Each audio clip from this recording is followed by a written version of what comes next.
Boa noite, meu povo, a graça e a paz de Cristo.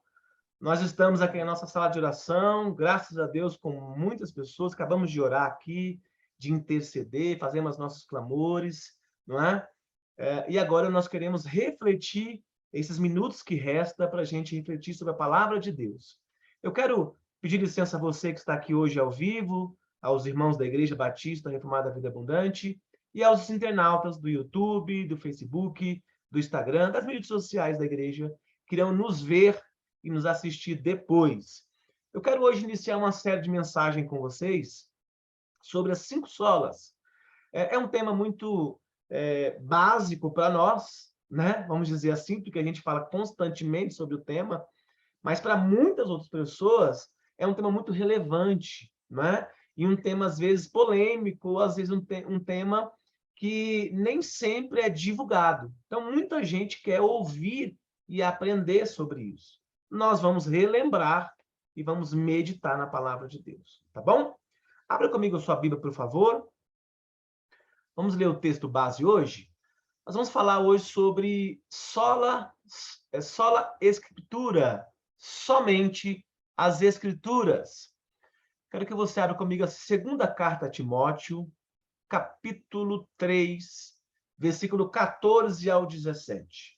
Você de casa também pode acompanhar e abrir. Esse texto é um texto padrão e um texto base da somente as escrituras.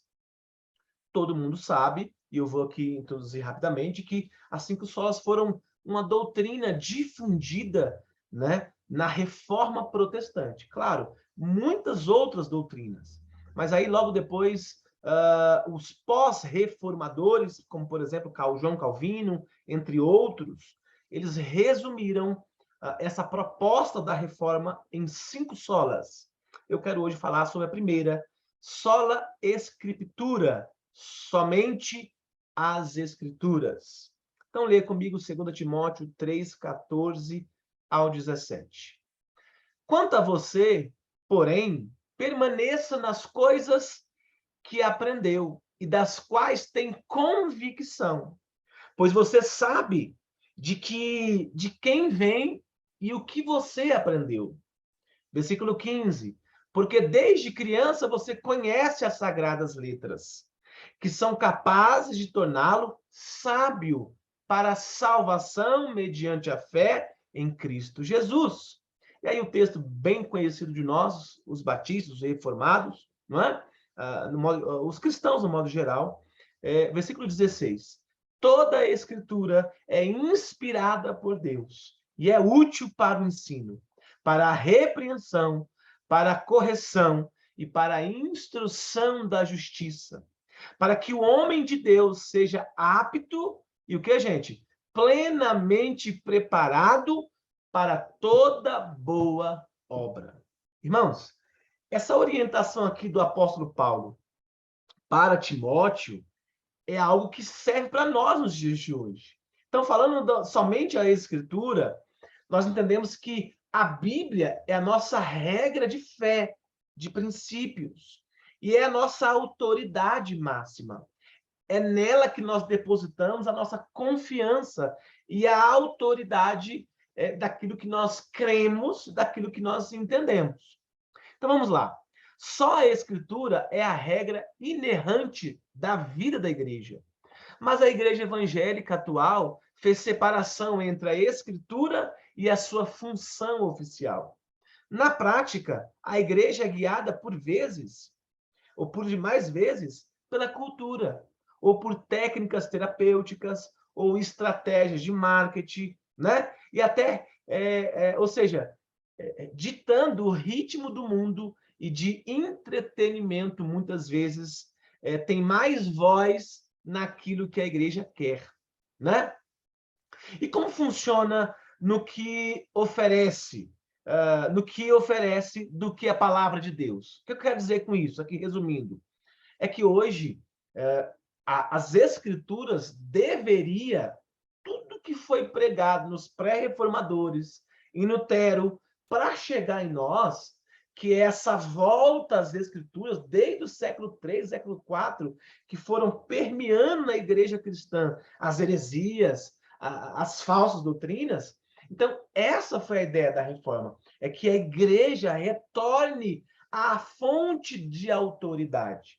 O clero, o papa, o clero, ele não... A igreja católica do século I, aliás, até antes disso, a igreja católica, ela deixou de crer na Bíblia como autoridade. Então, me parece que isso, ao longo dos anos, dos séculos, foi se desgastando. Chegou hoje no século XXI. Me parece que hoje as igrejas, os líderes religiosos, as pessoas, os cristãos, não querem ser mais, ou não estão dando a devida atenção para a Escritura.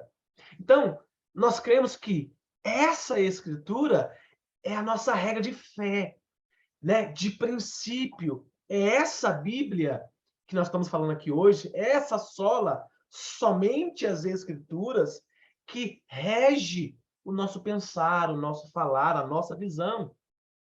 Então, à medida que a autoridade bíblica foi abandonada na prática, que suas verdades se enfraqueceram na consciência cristã e que suas doutrinas perderam a sua proeminência, a igreja foi cada vez mais esvaziada de sua integridade e de sua autoridade moral, espiritual e de discernimento. Olha que interessante isso. Então, vocês vejam hoje, nós percebemos que existem igrejas fracas. Por quê? Não estou aqui falando de placas de igrejas, de instituições específicas, ou de eventos específicos. Neopentecostalismo, pentecostalismo, nada disso. Comunidades, não é isso. O que eu estou querendo dizer é acerca das Escrituras. Se perdeu a autenticidade, a integridade das Escrituras no pregar a palavra de Deus. Então, a Bíblia deixou de ser autoridade para alguns cristãos no século XXI. Eu quero chamar a sua atenção para que você perceba essa importância de você entender o que os reformadores, né, e logo depois os batistas particulares, né, os cristãos, do modo geral, queriam com essa volta às Escrituras. Justamente isso, para que isso não se fosse perdido, essa autoridade espiritual, moral, essa integridade de discernimento das Escrituras.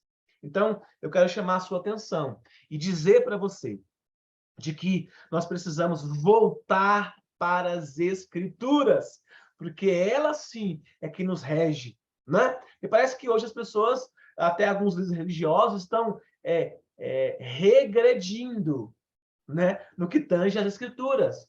Uns falam em atualizar a Bíblia precisa se adaptar ao contexto da atualidade, que, no meu ver, é um erro gravíssimo teológico, né, de prática e de fé nesse sentido. A Bíblia, ela é atemporal, a palavra de Deus, ela é atemporal, né? O que Deus revelou lá no Antigo Testamento é para todos, não é? No sentido de que a Bíblia é a nossa regra, base de fé. Claro que existem os contextos, mas não dá para a gente mudar a Bíblia ou atualizar a Bíblia em detrimento, talvez, ao mundo que vivemos, não é? Ou querendo trazer para a igreja uma falsa doutrina do socialismo, por exemplo. Então, tomemos cuidado com isso, não é? Então, por isso que há necessidade da volta às Escrituras. Em primeiro lugar, de adaptar a fé cristã para satisfazer as necessidades sentidas dos consumidores. É isso que está acontecendo hoje. Devemos proclamar a lei como medida única da justiça verdadeira e o evangelho como a única proclamação da verdade salvadora. A verdade bíblica é indispensável para a compreensão, o desvelo, ou seja, para a compreensão e a disciplina e o nível de conhecimento desta igreja. Olha que interessante isso. A Escritura deve nos levar além das nossas necessidades percebidas para as nossas necessidades reais e libertarmos-nos do hábito de nos enxergar por meio das imagens sedutoras. né? Que é os clichês, não é? Por exemplo, que é as promessas, a questão da cultura massificada, não é? Parece que as pessoas vão... O apóstolo Paulo alerta sobre isso, que as vãs doutrinas, as filosofias culturais, sociais, morais, né? Elas vão entrando, né? E a gente vai, ao longo do tempo, parece que a igreja vai se perdendo. Mas há um chamado aqui nesse texto, nesse entendimento de hoje. Somente as Escrituras. Nós temos que retornar à verdade. Só à luz da verdade de Deus que nós nos entendemos iremos entender corretamente e abriremos olhos para a provisão de Deus para a nossa sociedade. A Bíblia, portanto, precisa ser ensinada e pregada na igreja de forma coerente, respeitando lá o contexto homilético, hermenêutico, né?